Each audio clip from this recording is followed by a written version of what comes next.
Hi, and welcome to another video, a brand new video of the Target Individual Experience, the Target Individual Program. Now, I hadn't done a video in over a week, and there's a reason for that. Okay, because in my targeting, one of the purpose of you being targeted in a psychological nature is because the perpetrators want to silence you. Okay?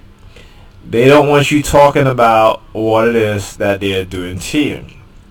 So they will constantly send you subliminal messages about being quiet, shutting up, not talking about what's being done to you, etc., etc.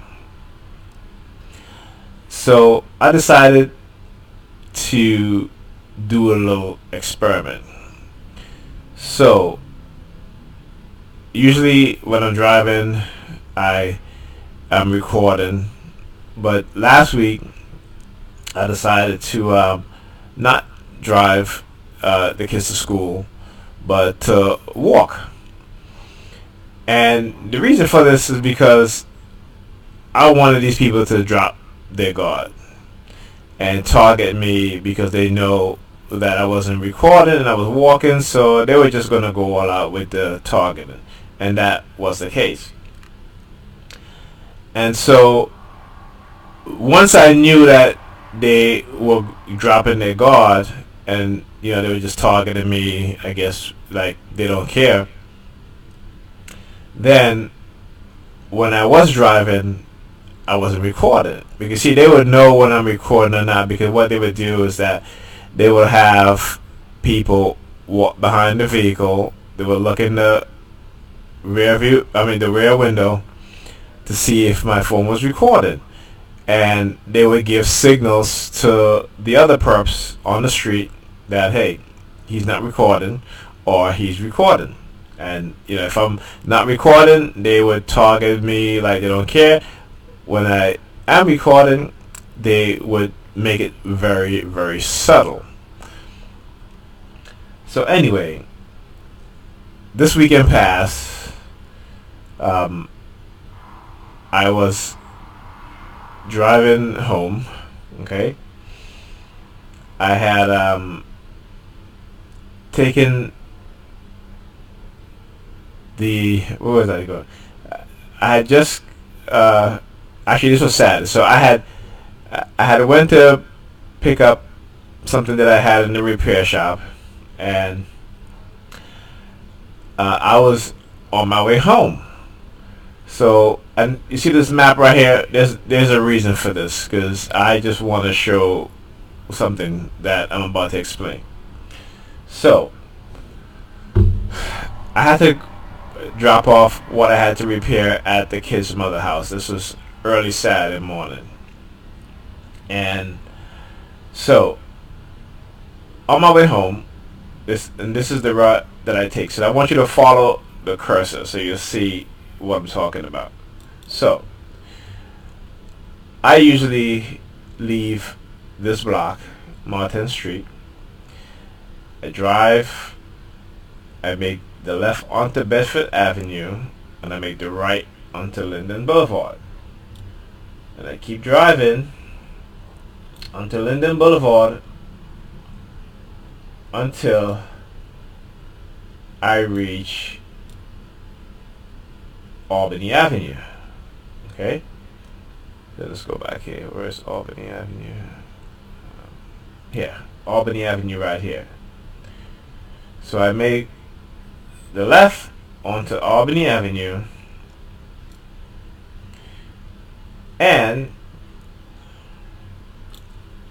as I drive on Albany Avenue, I'll make a right onto Fenimore Street.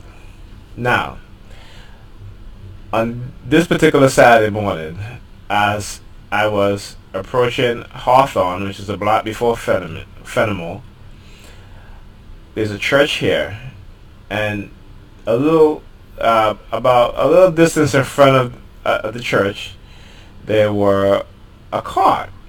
It was a black car. I didn't know the make and the model at the time.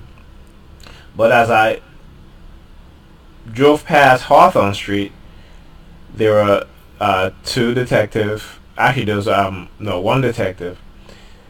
He stuck his feet. They got in the car, right? There were three of them in the car, but I didn't know that at the time. So as I was approaching them, one of them in the back seat stuck his feet out the car and closed the door, and the car drove off. So I'm like, okay, that's what they do sometimes, with the police. As if I'm approaching, all of a sudden they want to get in their car and stuff like that.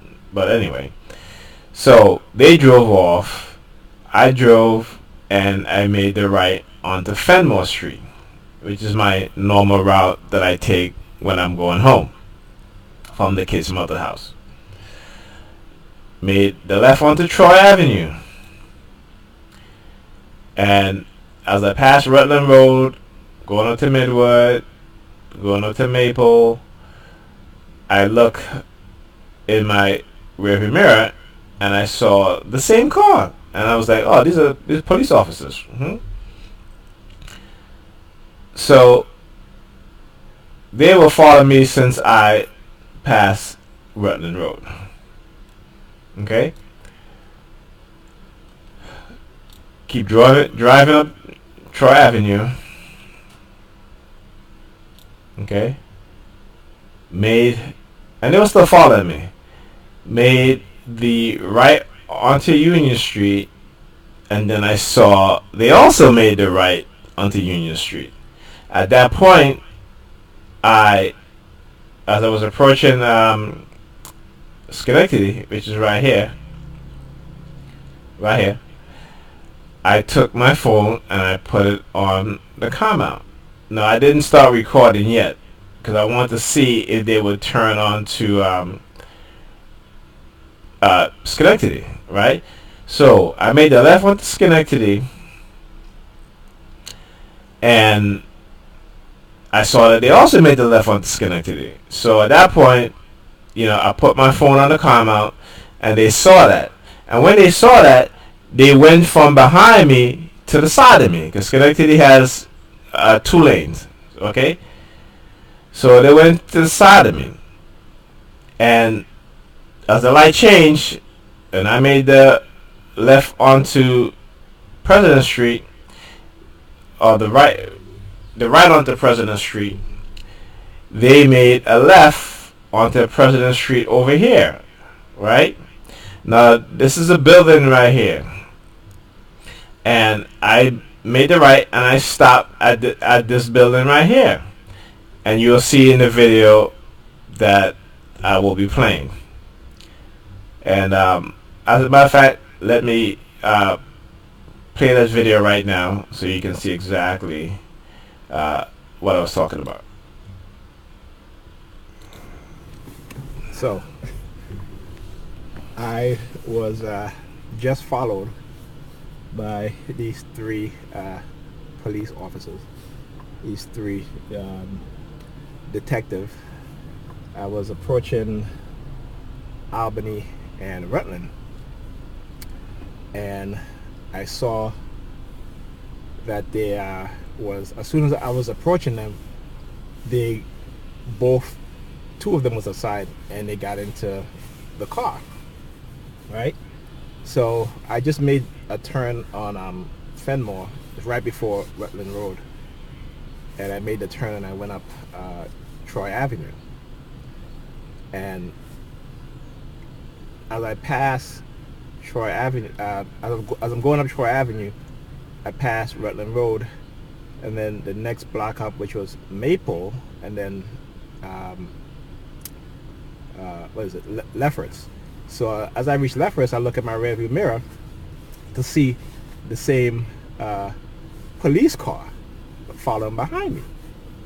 So I'm like, okay, whatever. So I went up Troy Avenue, past my block, went to the next block, because my block is a one-way that I can't make the right on. I couldn't make a left. So I went up to the next block to come around the block to go on my block. They followed me. So I took my phone out and I put it on the phone holder, the cell phone car mount, right? And when they saw that I took my my phone out and I put on the car mount because I wanted to record if they were going to stop me. So when they saw that I did that, they backed off, but they still followed me. So as I turned down, I'm about to turn on my block. I was at the stoplight, about to turn on my block. They came and they drive right alongside me. Okay.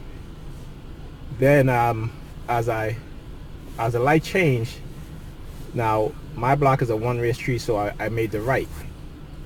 They made the left onto the next block over, which is President Street also, but it's another block, and they stop at the first building, okay, on the right hand side. So it's actually the left hand side, my block, not the right hand coming side. where I just came, I had to make the right to get onto my block, which is the right way of traffic. They made the left on the next block, right? But it's the same street, but a different block, same street name, but it's a different block. And they stopped right in front of the building. 3 of them got out the car and acting as if that they're going into the building, you know, the first building across the street, right? But as I'm looking on my side mirror, I see that they're standing out there. So what is the odds of me being followed for about 6 to 8 blocks, okay, for these officers, when they see me put my phone on the car mount, which I have over the my rear view mirror, which I have on my rear view mirror, that they, instead of turning in the direction of traffic, which is where I turned to get onto my block, they made the left and pulled up on the first building over here. Now I'm gonna flip. Yeah, okay. So at that point, I was trying to see if I could flip the phone to the front, to the back camera, so I can get out of the car and record, but I couldn't do that. But yeah. So what are the odds? I mean, I've showed you on this map, right, the route that I take and where I first encountered these police officers. Okay, and for them to follow me that distance. And the only reason why they pull alongside of me is because they know that I was going to be recording, right? And then to try to play it off, they didn't turn onto my block in the direction of traffic. They turned the opposite way, against the direction of traffic. Now, at that point, I'm starting to think, well, maybe they don't want me to get them on camera. Maybe they don't want me to get the license plate of the police car that they were driving. And so that's hence the reason why I got out of the car. Because when I walk over to the car and I look in the building, because the building has 2 doors, right? It has a front door and then it has another door inside. I grew up on that block, almost my entire life. And so I know the buildings that's there. Okay, I had friends that lived there, friends that live in the building across the street, friends that live on that block, so I know. And when as you see in the other video, I walked over to show the car that they were driving, and I can see in the front door, right, the first door of that building, that one of them were looking out. He was looking to see if I was going to be approaching, so they know that I'm trying to expose what it is that they do. And that's why he was looking, because he wanted to see, hey, will this dude get out of his car and approach us or what have you. But I didn't approach them because, like I said, they were in the building. But I can see one of them looking out into the street. So obviously they were not inside. I mean, inside that second door. Let's say they were going to look for somebody or what have you, which is bull, right? Which is a crocker doo-doo. You know what I'm saying? Trying to put it in a not so vulgar way. But yeah, this is this is the stuff that they do, right? As a TI, like I said, I know that NYPD is a big part of my targeting. They've been going around spreading rumors, negative information and stuff like that about me and my community and outside of my community. And so, they do stuff like this. But here's the reason why I had stopped recording. Because I know at one point they were going to do something like this and I might catch it on camera. Now, it's a pity I didn't start recording when I first saw them, because I didn't really think that they were going to follow me, But when I did start them following me, I didn't want to start recording because I didn't have my camera on the car mount, and I kind of wanted to see will they follow me all the way home, and they basically did, just that when they saw me put the phone up to record, they came from behind me and they went alongside of me, and then they act like they were going on to the next block over. I mean, come on. Really? I mean, these detectives, they should be fired from their job, okay? They do a bad job of being detectives, okay? Because if you want to follow somebody, you know what I'm saying, and you want to be made anonymous, that's a bad way to do it. But I don't think they want to be anonymous. They want me to know that I was being followed. It's an intimidation tactic. That's what they do, okay? So let me play the other video. I can get it here. Alright, so okay, the other video. Okay, so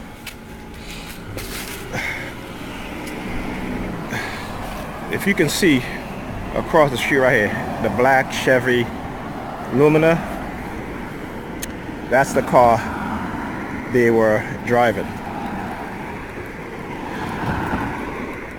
So they think they're pretty slick. You see, I had stopped recording what they did because I knew at one point where the cursor is right here. This building right here. That point is where I have to start recording.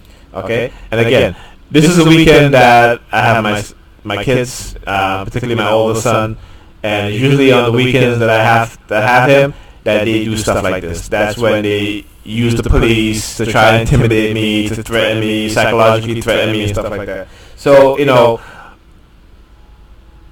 it's, I have to put these things on camera, okay, to show people what it is that they're doing. Because, when I talk about it, people don't believe me. They're like, oh, what the cops want to, harass you for? You're not important, and blah, blah, blah. They always say that, okay? So I have to prove it, right?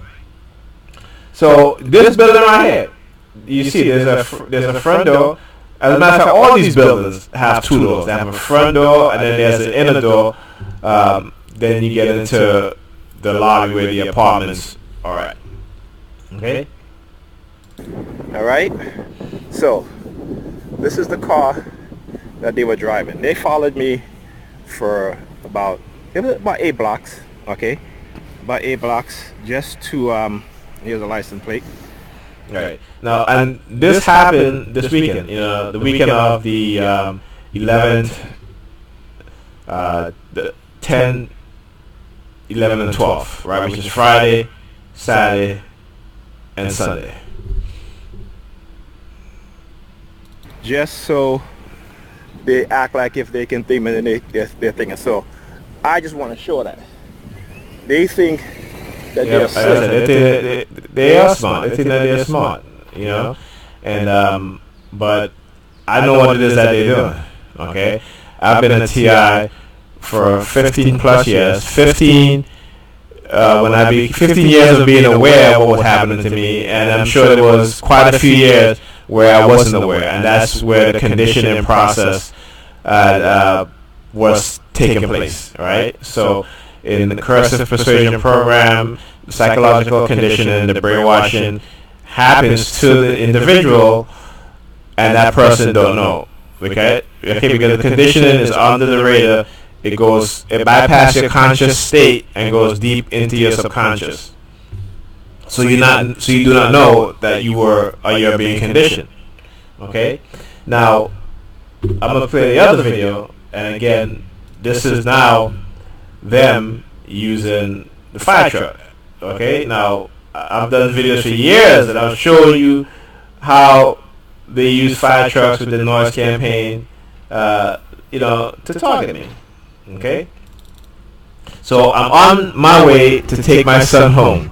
Okay, and as I was approaching Barclays Center on Atlantic Avenue, I heard the fire truck, and I was like, wait, let me start recording this.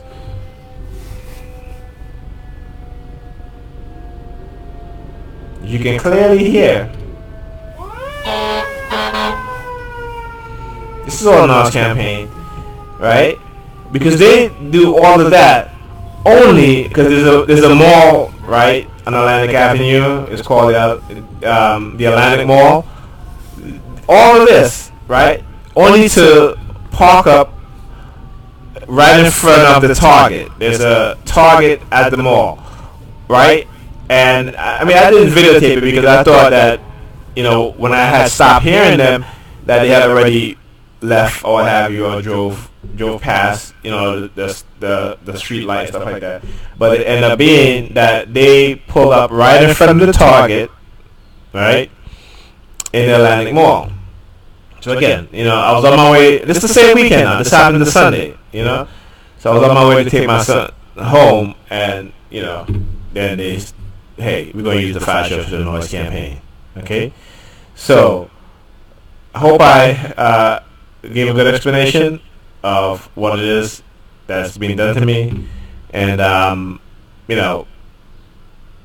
sometimes I'll do a video weekly. Other times I may not. It depends on how I want to catch these people and prove what it is that's being done to me. Because just as how they'll ease off and targeting you for a little bit so you can drop your guard, this is what I do to them. I stopped recording, made them think that I'm not recording, made them think that their subliminal messages is having an effect on me in terms of trying to silence me, and then I'll record them when I feel, when the moment comes and I'm consciously aware of what they're doing, that I can take my phone out and record it so I can show you guys exactly what they're doing.